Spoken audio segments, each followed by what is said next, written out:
Chapter का नाम है पृष्ठीय क्षेत्रफल और आयतन। इसका हमको सब चीज़ कंप्लीट चाहिए। सबसे पहले फार्मूला, तो सबसे पहले हम जानेंगे क्या, वृत्त के बारे में। क्या बारे जानेंगे? तो देखो ये क्या हो गया, वृत्त बाबू। इसको कहते हैं क्या, वृत्त। यहाँ लिख देते हैं वृत्त। क्या, वृत्त। अच्छा सबसे पहले बताओ कि इसको क्या कहा जाता है? इसको क्या कहा जाता है? इधर ध्यान देना बाबू, कौन आ रहा है जा रहा है उसको नहीं देखना है, अपना अपना काम करो। देखो कहीं भी वृत्त के बीच से दो भाग में काटेगा वो रेखा व्यास कहलाता है। तो देखो ये रेखा क्या कहलाया, व्यास। लेकिन बीच में जो है इसे केंद्र कहा जाता है। क्या कहा जाता है? केंद्र। केंद्र पर से कहीं से भी नापो त्रिज्या समान होता है। त्रिज्या तुम इधर से ले लो, चाहे त्रिज्या तुम इधर से ले लो, चाहे तुम इधर से ले लो, चाहे तुम इधर, त्रिज्या समान रहता है। तो त्रिज्या समान रहता है बुआ, जान लो। अब हम लोग को जानना है कि सबसे पहले इसको तो व्यास बोलते हैं, लिख देते हैं व्यास। इसको डी से भी सूचित किया जाता है ना। त्रिज्या किसे कहेंगे? तो त्रिज्या यहाँ से जो यहाँ है बुआ, यहाँ से यहाँ, यहाँ से जो यहाँ आर है, कुछ है त्रिज्या है। व्यास के आधा त्रिज्या होता है, यानी केंद्र पर से कोई भी रेखा जाएगा तो वो क्या कहलाएगा? केंद्र पर से कोई भी रेखा जाएगा तो क्या कहलाएगा? वह व्यास अथी त्रिज्या कहलाएगा। क्या कहलाएगा? त्रिज्या कहलाएगा बाबू। तो सबसे पहले हम लोग को जानना है कि वृत्त का व्यास, वृत्त का व्यास, व्यास जो होता है वह त्रिज्या के दोगुना होता है। दो गुने त्रिज्या लिख देते हैं या आर लिख देते हैं। त्रिज्या को आर से सूचित किया जाता है। क्या से? आर से सूचित किया जाता है बुआ। अब व्यास के डी से भी सूचित किया जाता है। इसका एक फार्मूला और लिख लेना बाबू, वृत्त की परिधि, वृत्त की परिधि, परिधि इसका होता है 2 पाई आर। पाई के मान सब जानता है कि 22/7 होता है। एक फार्मूला और होता है वृत्त का क्षेत्रफल। वृत्त का क्षेत्रफल होता है बाबू, वृत्त का क्षेत्रफल होता है पाई आर स्क्वायर। क्या होता है? पाई आर। अगर यही वृत्त को बाबू, यही वृत्त को अगर हम आधा कर देंगे, क्या कर देंगे? आधा कर देंगे। यहाँ सीधे इधरों अर्धवृत्त हो जाएगा, अर्धवृत्त, नीचे भी अर्धवृत्त हो जाएगा, अर्धवृत्त है ना। दोनों में कौन एगो रहेगा, काट के आधा रहेगा, क्या कहलाएगा? अर्धवृत्त। क्या कहलाएगा? अर्धवृत्त। तो अर्धवृत्त के बारे में जान लो थोड़ा सा। तो अर्धवृत्त का क्षेत्रफल जो होता है वो, अर्धवृत्त का क्षेत्रफल होता है कितना हो जाएगा? 1/2 पाई आर स्क्वायर, यानी आधा। क्षेत्रफल के आधा, क्षेत्रफल के आधा, यानी दूर से किसी चीज में भागा पड़ गया तो समझो आधा हो गया, है ना। और इसका परिधि होता है अर्धवृत्त का, अर्धवृत्त का परिधि, परिधि जो होता है वो सिर्फ पाई आर होता है। क्या होता है? पाई आर। क्या कि वृत्त की परिधि 2 पाई आर, अतः 2 पाई के आर घन कहते हैं। क्या कहते हैं? घन। तो पता है कि घन के लंबाई, चौड़ाई, ऊंचाई सब बराबर होता है। घन का लंबाई हो चाहे चौड़ाई हो चाहे ऊंचाई हो सब बराबर होता है। अगर तुम कहेगा ये मास्टर तुम हाथ से पार के बताओ, तो 2 गो वर्ग पार देना है। क्या कर देना है? 2 गो वर्ग पार देना है। इसको यहाँ से मिला देना, इसको यहाँ से, एगो यहाँ से, ये हो गया कुछ ही घन। क्या इसको कहेंगे?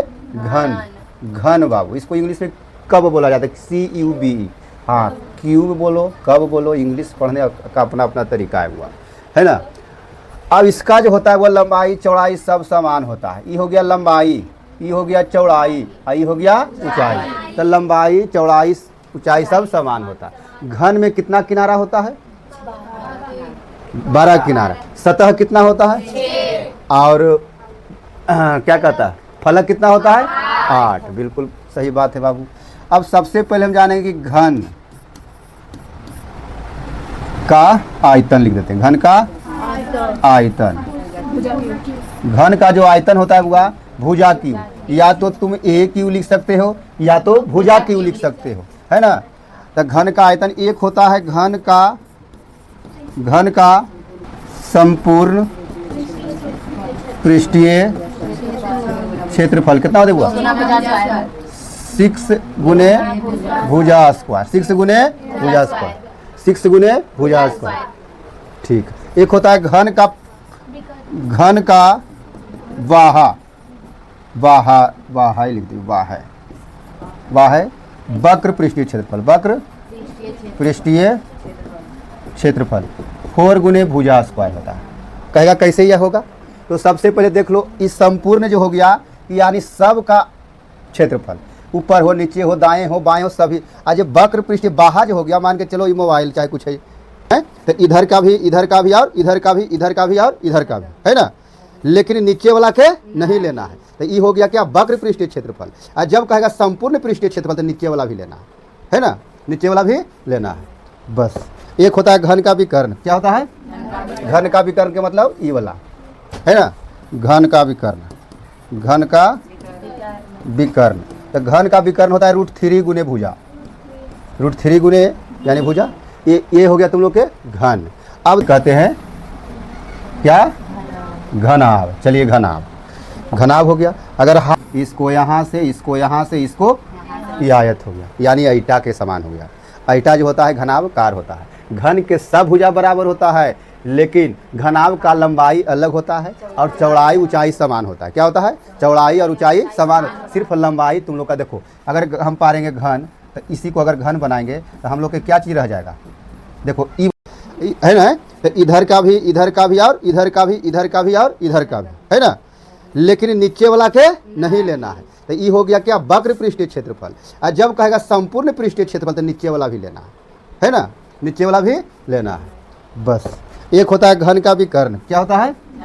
घन का विकर्ण के मतलब ये वाला, है ना, घन का विकर्ण, घन का विकर्ण। तो घन का विकर्ण होता है √3 गुने भुजा, √3 गुने यानी भुजा। ये हो गया तुम लोग के घन। अब तुम लोग क्या आ जाएगा, घनाभ। क्या आ जाएगा? घनाभ। अब घनाभ के बारे में कुछ जान लेते हैं। किसे कहते हैं? क्या? घनाभ। चलिए घनाभ, घनाभ हो गया। अगर हाथ से पारे कहेगा, कहिए मास्टर हाथ से पार के दिखाओ, तो देखो सबसे पहले 2 आयत लेना है। क्या लेना है? आयत लेना है। आयत लेकर के इसको यहाँ से, इसको यहाँ से, इसको यहाँ से, इसको ये आयत हो गया, यानी ऐटा के समान हो गया। ऐटा जो होता है घनाभ कार होता है। घन के सब भुजा बराबर होता है, लेकिन घनाभ का लंबाई अलग होता है और चौड़ाई ऊंचाई समान होता है। क्या होता है? चौड़ाई और ऊंचाई समान, सिर्फ लंबाई तुम लोग का देखो। अगर हम पारेंगे घन, तो इसी को अगर घन बनाएंगे तो हम लोग के क्या चीज़ रह जाएगा, देखो ई वाला कमेगा, लेकिन ये ऊंचाइया कमेगा, देखो कम रहा है? तो चौड़ाई और ऊंचाई समान रहेगा, सिर्फ लंबाई बढ़ेगा। क्या बढ़ेगा? लंबाई बढ़ेगा पूरा। तो इसका थोड़ा सा, सबसे पहले घनाभ का आयतन, घनाभ का आयतन। तो लिखना है लंबाई गुना चौड़ाई गुना ऊंचाई। L से लंबाई, B से चौड़ाई और H से ऊंचाई। हाँ, संपूर्ण पृष्ठीय क्षेत्रफल लिख दो। घनाभ का पूर्ण पृष्ठीय क्षेत्रफल, संपूर्ण पृष्ठीय क्षेत्रफल 2 इंटू लंबाई गुना चौड़ाई, प्लस चौड़ाई गुना ऊंचाई, प्लस ऊंचाई गुना, है ना। अब इसका क्या आता है एक फार्मूला, घनाभ का विकर्ण, घनाभ का विकर्ण। फार्मूला याद कर लेना है तुम लोग के, यही सब 1 नंबर युवा में ऑब्जेक्टिव में बरकत देगा। तो अंदर रूट कर लेना है, लंबाई पर स्क्वायर प्लस चौड़ाई पर स्क्वायर प्लस ऊंचाई। ये घनाभ का क्या हो गया? विकर्ण हो गया। घनाभ तक क्लियर, यहाँ तक। बेलन, तो बेलन सब देखा हुआ, इसको कहा जाता है बेलन। क्या कहा जाता है? इंग्लिश में सिलेंडर बोला जाता है। क्या? हाँ, बेलन। बेलन के जो होता है वो इसको कहा जाता है त्रिज्या। क्या कहा जाता है? त्रिज्या, दोनों पट्टी त्रिज्या। इसको क्या बोला जाता है? ऊंचाई। क्या बोला जाता है? ऊंचाई। और इसको त्रिज्या बोला जाता है। ये भी त्रिज्या मान लो, ये भी त्रिज्या मान। इसको बेलन को हम क्या कह सकते हैं? बेलन कहा जाता है ऊंचाई, और इसको त्रिज्या बोला जाता है। ये भी त्रिज्या मान लो, ये भी त्रिज्या मान। इसको बेलन को हम क्या कह सकते हैं? बेलन का आयतन लिख सकते हैं। सबसे पहले लिख लो बेलन का पृष्ठीय क्षेत्रफल। बेलन, बेलन का पृष्ठीय क्षेत्रफल, पृष्ठीय वक्र पृष्ठीय क्षेत्रफल भी लिख सकता है ना। क्षेत्रफल 2 पाई RH। क्या हो गया? 2 पाई RH। अब देखो 2 पाई RH कैसे हुआ, ये भी समझ लो। देखो दोनों तरफ वृत्त है। क्या है? एक वृत्त का परिधि होता है 2 पाई R, पता है ना। तो वृत्त के परिधि ले लिया, और यहाँ से यहाँ जो आया ऊंचाई सिर्फ जुटा है। क्या जुटा है? ऊंचाई। तो 2 पाई RH। बेलन का संपूर्ण पृष्ठीय क्षेत्रफल लिख लो। बेलन का संपूर्ण यानी कुल संपूर्ण पृष्ठीय क्षेत्रफल। संपूर्ण पृष्ठीय क्षेत्रफल क्या होता है? तो सबसे पहले वृत्त का क्षेत्रफल जानता है तुम लोग? तो वृत्त कै गो है? संपूर्ण का मतलब ऊपरहू वाला वृत्त वालेगा और निचलाहू वाला वृत्त वालेगा। तो यही देखो पहले बनता कैसे, पृष्ठीय क्षेत्रफल कितना आया 2 पाई आर एच। तुम लोग को पृष्ठीय क्षेत्रफल बोले थे कि नीचे वाला गिनती नहीं होता, बाकी सब होता है। वक्र पृष्ठीय क्षेत्रफल का मतलब निचला भाग के छोड़कर बाकी सबका क्षेत्रफल, और संपूर्ण पृष्ठीय क्षेत्रफल का मतलब नीचे ऊपर सबका। तो हमारा छूट गया खाली ही ना बुआ है। तो इसका पृष्ठीय क्षेत्रफल क्या होगा, वृत्त की परिधि क्या होता है 2 पाई आर होता है जी। तो लिख दो 2 पाई आर। अब तो इस संपूर्ण पृष्ठीय क्षेत्रफल देख लो एक बार मिला के किताब में, सही है 2 pi r into h plus r, इस संपूर्ण पृष्ठीय क्षेत्रफल हो गया। अब बेलन के आयतन निकालना है। तो बेलन के आयतन तुम लोग खाली ये याद कर लेना, अगर साबित करे कहेगा तब ऐसे लिखना। तो लिख लेना बेलन के आयतन। कोई पूछता है कैसे हुआ ये क्षेत्रफल बताओ हमको, तो बेलन का आयतन क्या होता है पाई आर स्क्वायर एच। बेलन का आयतन पाई आर स्क्वायर एच होता है। लिख लेते हैं थोड़ा सा। खोखला गोला क्या कहा है पता है, खोखला गोला एरा कहा है, जैसे कि खोखला बेलन, और इसी में एगो और रहेगा बेलन, क्या रहेगा इसी में बेलन एगो और रहेगा, यानी आंतरिक बेलन और बाह्य बेलन वाला है ना, इसी को खोखला बेलन कहा जाता है। तो लिख लो खोखला बेलन का वक्र पृष्ठीय क्षेत्रफल, बड़की आर में से इसको जोड़ देना, पृष्ठीय क्षेत्रफल में प्लस करना है। पृष्ठीय क्षेत्र खोखले बेलन का पृष्ठीय क्षेत्रफल कहेगा तो प्लस कर देना है। तो 2 पाई एच कॉमन ले लेना, आर प्लस आर, बड़की आर प्लस छोटकी आर, और एक आएगा खोखले बेलन का क्षेत्रफल आएगा संपूर्ण पृष्ठीय, वक्र पृष्ठीय क्षेत्रफल हो गया। तब वक्र पृष्ठीय क्षेत्रफल में प्लस करना है और संपूर्ण पृष्ठीय क्षेत्रफल में माइनस करना है। तो लिख लो तो संपूर्ण पृष्ठीय क्षेत्रफल खोखले कॉमन कौन है 2 पाई एच, एराम बस बड़की आर में से छोटकी आर घटा देना। क्या कर देना है, जब वक्र पृष्ठीय क्षेत्रफल कर देना है तो प्लस करना, वही फार्मूला रहेगा। बर्थडे में टोपी रहता है, इसको कहता है तुर्की टोपी। क्या कहता है तुर्की टोपी, इस तुर्की वाला डिजाइन है इसलिए इसको तुर्की टोपी कहा जाता है। हम लोग खाते हैं कभी कभी आइसक्रीम, पता है आइसक्रीम, कौन वाला आइसक्रीम खाते हो है ना जी, हो गया आइसक्रीम हो गया। और आइसक्रीम को हो सकता है कभी कभी इसको गेहूं के ढेरी भी आ सकता है, जैसे कहेगा कहीं पानी पर लो तो जल्दी जल्दी गेहूं के ढेरी लगावा, इसे करके गेहूं के धान के ढेरी खरियाने में चाहे छत्ता पर करके लगावा ही ना। इस सब क्या हो गया शंकवाकार हो गया, शंकु के आकार का। इसको कहा जाता है बुआ ऊंचाई है, खींच लीजिए, इसको कहा जाता है क्या ऊंचाई। और यहाँ से यहाँ त्रिज्या हो गया, क्या हो गया ये हो गया त्रिज्या, ये हो गया ऊंचाई। इसको बोला जाता है तिर्यक ऊंचाई। जो तिरछी ऊंचाई सीढ़िया नियन है उसको बोला जाता है तिर्यक ऊंचाई। और तिर्यक ऊंचाई को हम लोग एल से सूचित करते हैं, क्या से एल से सूचित करते हैं। तो सबसे पहले इसका फार्मूला लिख लो। तो सबसे पहले शंकु का पृष्ठीय क्षेत्रफल लिख लो। शंकु का पृष्ठीय क्षेत्रफल होता है पाई आर एल। क्या होता है पाई आर एल। शंकु का पृष्ठीय क्षेत्रफल क्या होगा पाई आर एल। अब हम लिखेंगे शंकु का संपूर्ण पृष्ठीय क्षेत्रफल। किसको याद है शंकु का संपूर्ण पृष्ठीय क्षेत्रफल। तो हनी सब जानता है कि पृष्ठीय क्षेत्रफल तो हमारा पाई आर एल हुआ है। अब हमारा इसमें क्या बच गया है, वृत्त वाला नहीं जोड़े हैं तो 2 पाई आर लिखवा पाई आर स्क्वायर हुआ। अब बताओ इसमें कॉमन कोची कोची है पाई आर, इसमें बच गया एल, इसमें एगो और आर बच रहा है। तब संपूर्ण पृष्ठीय क्षेत्रफल एक बार किताब में मिला लेना, यही है तो तुम लोग के प्रूफ करे कहेगा तो पृष्ठीय क्षेत्रफल लिख के ये वृत्ताकार वाला वृत्त का क्षेत्रफल लिख के ऐड कर देना, कॉमन लेगा फार्मूला बन जाएगा है ना। तो शंकु का संपूर्ण पृष्ठीय क्षेत्रफल होगा। अब हम लोग के शंकु का आयतन निकालना है। क्या निकालना है शंकु का आयतन। लिख लो शंकु का आयतन। शंकु का आयतन, शंकु का आयतन होता है 1/3 पाई आर स्क्वायर एच।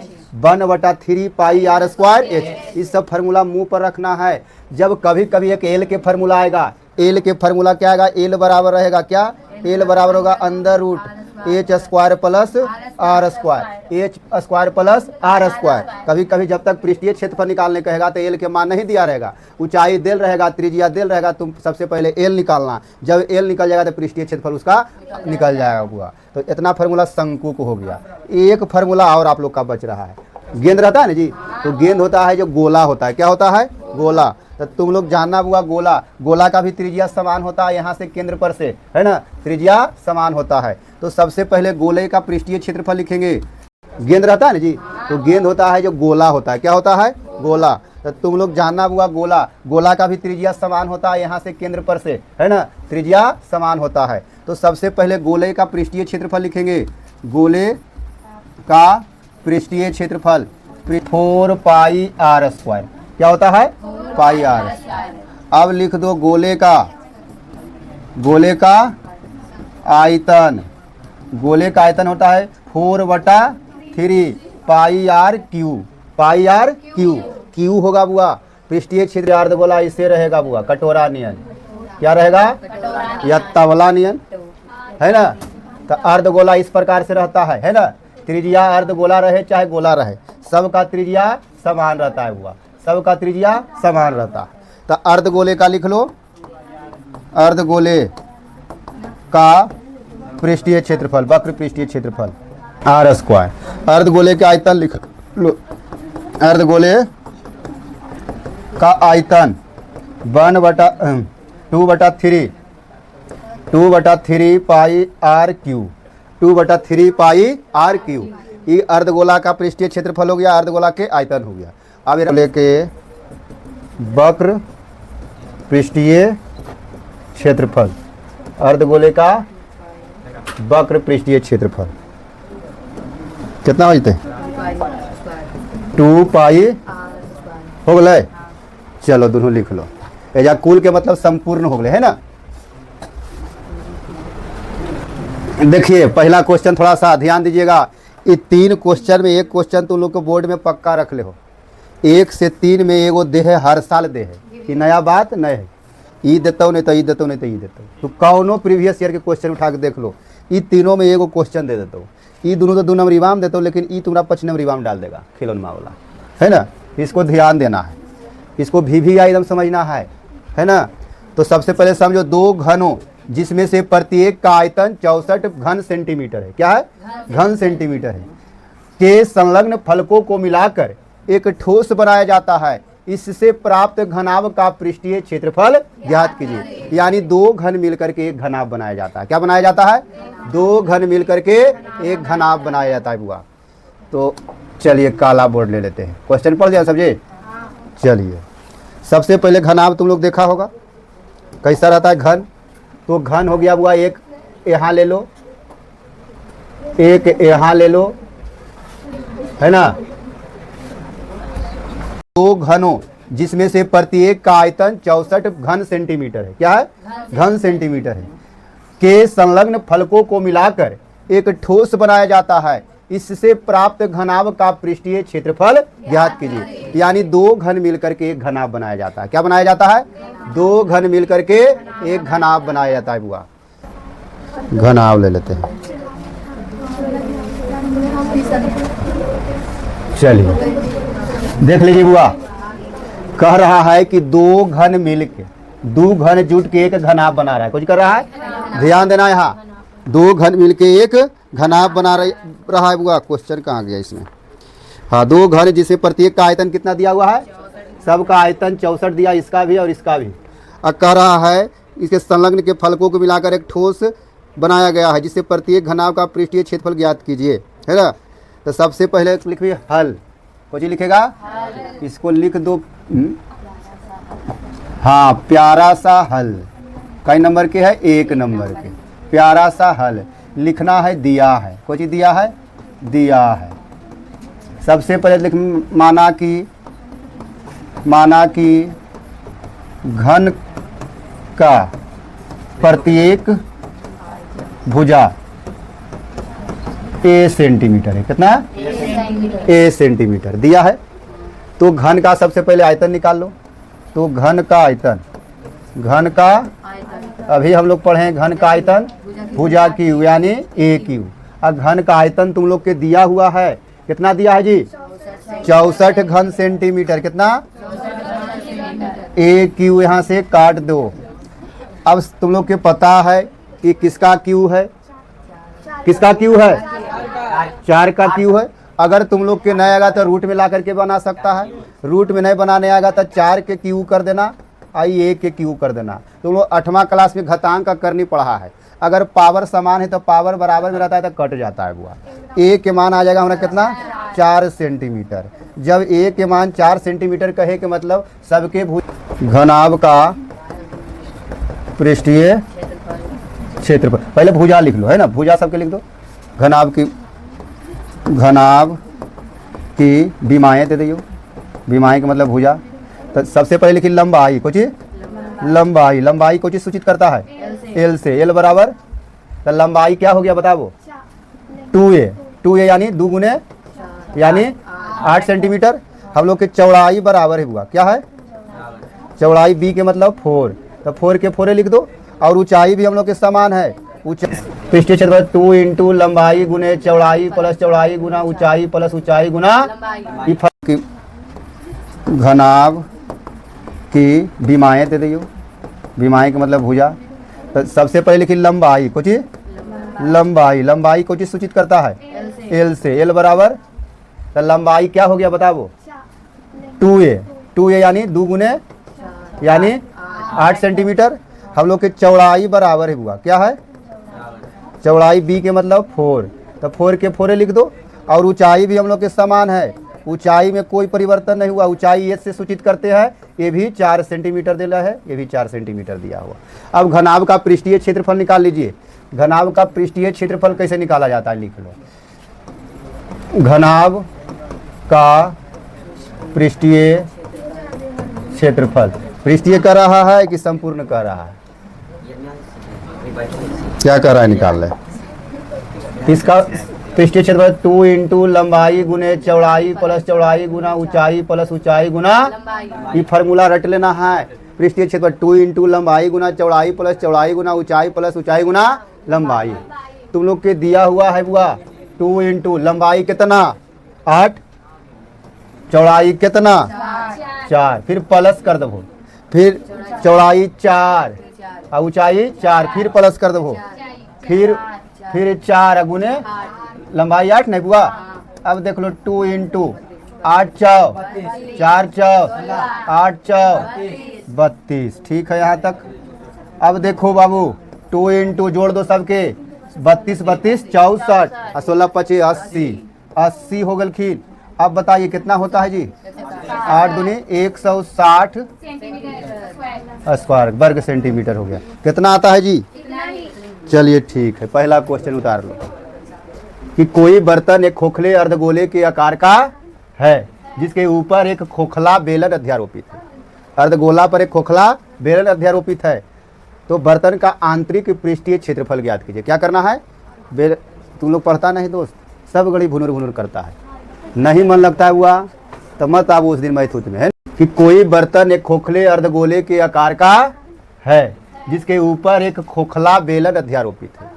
अर्धगोला पर एक खोखला बेलन अध्यारोपित है, तो बर्तन का आंतरिक पृष्ठीय क्षेत्रफल ज्ञात कीजिए। क्या करना है, है ना, ये व्यास है तो त्रिज्या कितना होते बताओ, व्यास 14 सेंटीमीटर दिले, तो 14 सेंटीमीटर दिले व्यास नहीं रे, 14 सेंटीमीटर यहाँ से यहाँ तक।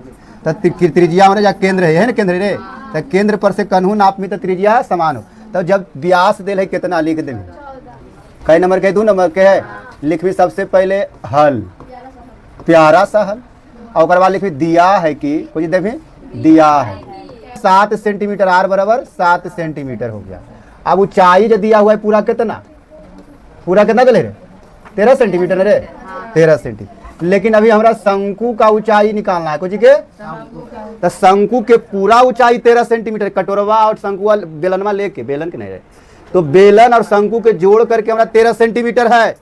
लेकिन हमारे जैसे त्रिज्या देखे तो 7 देल है, एहो तो ऊंचाइये में आर ले है, तो ये पूरा ऊंचाई कितना 13, तो हमारा खाली इस बेलनवा के निकाले के रहता है। तो कैसे निकाल सका हो, 13 माइनस 7 बराबर 6 सेंटीमीटर, कितना, यानी हम लिख सकते हैं बेलन की ऊंचाई कुछ। अब कह रहा पूरे बर्तन का पृष्ठीय क्षेत्रफल निकालिए। बर्तन का पृष्ठीय क्षेत्रफल बराबर लिखवी कौची, बेलन का पृष्ठीय क्षेत्रफल